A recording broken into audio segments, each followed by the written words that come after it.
Welcome to भासे IQ academy. भासे IQ academy में आपका स्वागत है। तो शुरू करते हैं हम आज अपने एक नए युद्ध के बारे में। तो कौन सा हमारा युद्ध है? पानीपत का प्रथम युद्ध। अब आप लोग सोच रहे होंगे अभी लो, अभी तो मॉडर्न पढ़ रहे थे, अब तो मेडिवल में आ गए सीधे। वो मैं इसलिए पढ़ा रही हूँ, एक्चुअली पानीपत का जो तीसरा युद्ध था वो तो मॉडर्न में ही है, लेकिन मैंने सोचा कि क्यों ना आपको सारे युद्ध में एक साथ पढ़ा दूं पानीपत के, तो इससे आप समझ पाएंगे और आपके जो डाउट्स हैं वो भी क्लियर हो सकेंगे। तो इसलिए मैंने पानीपत का दूसरा तीसरा और मतलब पहला दूसरा तीसरा वो आपको मैं अलग अलग वीडियो में पढ़ाऊंगी। तो आज मैं शुरू करती हूँ पानीपत का प्रथम युद्ध। ये कब हुआ था? 21 अप्रैल 1526 में हुआ था। और किसके किसके बीच में हुआ था? बाबर और इब्राहिम लोदी, जो सल्तनत कालीन शासक था। उस समय लोदी वंश का शासन चल रहा था, तो ये इब्राहिम लोदी था। अब ये बाबर कहाँ से आया? तो आपको पता होना चाहिए कि पहली बात तो थोड़ा बहुत पता होना चाहिए बाबर के बारे में कि ये बाबर कौन था, कहाँ था। आपने तो सुना ही होगा, क्योंकि मुगलों की नींव कहा जाता है कि बाबर ने ही रखी थी। ठीक है, तो इसलिए ये इसे हम बाबर को जो है प्रथम मुगल शासक भी कहते हैं। ठीक है, और इसके जो वंशज थे, एक तो तैमूरी वंशज और ये चंगेज खान।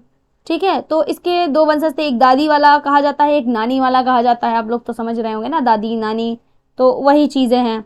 तो ऐसे ही फिर मतलब ये आपको मैंने छोटा सा बता दिया बाबर के बारे में, बाकी मैं डिटेल्ड आपको तब बताऊंगी जब मैं आपको मेडिवियल ही पढ़ाऊंगी।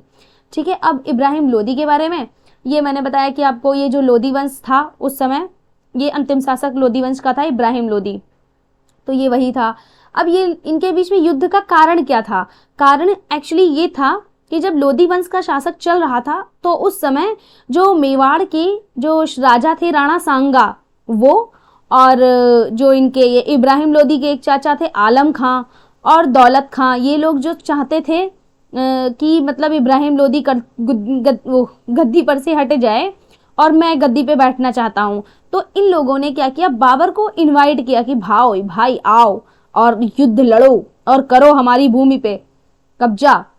लेकिन इनका मतलब सिर्फ इतना ही था कि हाँ ये इब्राहिम लोदी को हटाया जाए और मैं आगरा और दिल्ली का जो मतलब जो जगह है उस पर अधिकार इन लोगों का सिद्ध हो जाए।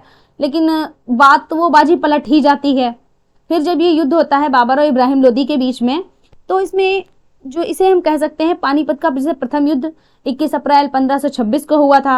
इसमें जो इब्राहिम लोदी की सेना तो बहुत बड़ी थी, इब्राहिम लोदी जीत सकता था, लेकिन ये युद्ध थोड़ा सा आकस्मिक कह सकते। तो ये जो इसमें क्या था, जो इब्राहिम लोदी की सेना थी वो अलग अलग विभाजित थी, थोड़ा सा इकट्ठा नहीं थी। तो जब तक इसने मतलब बुलाता बुलाता तब तक बाबर ने क्या किया, नीति अपनाई। इसने पूरी जगह का जायजा लिया, एकदम गड्ढे वड्ढे खुदवाए, वहां पे पेड़ चुपके से लगवाए। तो मतलब इसने अपनी कुछ पद्धतियों को अपनाने के लिए व्यवस्था की थी। तो इस युद्ध में इसने दो पद्धतियां अपनाई थी। एक तो इसमें उज्बेकों की जो तुगलमा पद्धति थी इसका प्रयोग किया था, और दूसरा इसने उस्मानी पद्धति का प्रयोग किया था। तो ये जो उस्मानी पद्धति ये होती है कि इसमें तोपें सजाई, दो गाड़ियां जो होती हैं तोपें सजाई जाती हैं। तो किस तरीके से सजाई जाती हैं, दो गाड़ियों के बीच में कुछ जगह को छोड़ दिया जाता है और उसमें तोपें रख दी जाती हैं, उनको फिर चलाया जाता है। तो इस पद्धति को क्या कहते हैं, उस्मानी पद्धति कहते हैं। इसमें जो है बाबर ने इस चीज का प्रयोग किया था।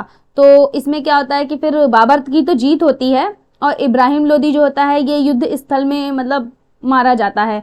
तो इसके बारे में एक कथन भी कहा जाता है कि यह मध्यकाल का जो प्रथम शासक था, यानी कि मेडिवियल टाइम का ये पहला शासक था, यो युद्ध भूमि में ही मारा जाता है।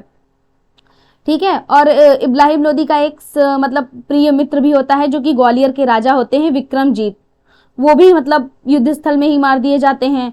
तो इस तरह पानीपत के जो युद्ध में जो होता है अफगान, ये तो मतलब अफगान ही था ये लोदी, तो ये अफगानों का जो साम्राज्य कहा जाए तो अंत हो जाता है और यहीं पर से जो होता है मुगल साम्राज्य की नींव पड़ जाती है। ठीक है, क्योंकि अभी तो युद्ध सिर्फ इन लोगों के लिए लड़ा गया था, लेकिन इसमें फिर इसके बाद में फिर क्या होता है, बाबर अपना अधिकार जमाने लगता है और मुगल साम्राज्य की नींव भी पड़ जाती है। ठीक है, और इसमें एक बात याद रखना कि ये तुगलमा पद्धति और उस्मानी पद्धति का प्रयोग जो कि है इम्पॉर्टेंट है। ठीक है, और बाकी इसके बारे में कुछ खास तो नहीं है, बस इतना ही है, छोटी छोटी बातें आप याद रख लीजिएगा कि इसमें क्या क्या हुआ था, किसके किसके बीच में हुआ था। ठीक है, और जैसे कि इसमें आप ये पूछ सकते हैं, सन पूछ लिया जाता है अक्सर, पहला पानीपत का युद्ध जैसे कि मेडिवल में पूछ लेते हैं, तो वो आप याद रख लीजिएगा। ठीक है, इसी के साथ मैं विदा लेती हूँ। प्लीज़ हमारा चैनल जो है आप सब्सक्राइब कर दीजिएगा, लाइक कर दीजिएगा और फॉलो भी कर दीजिएगा और शेयर। अगर अच्छा लगे जानकारी हमारी आपको समझ में आती है तो प्लीज़ आगे शेयर भी कर दीजिएगा। धन्यवाद।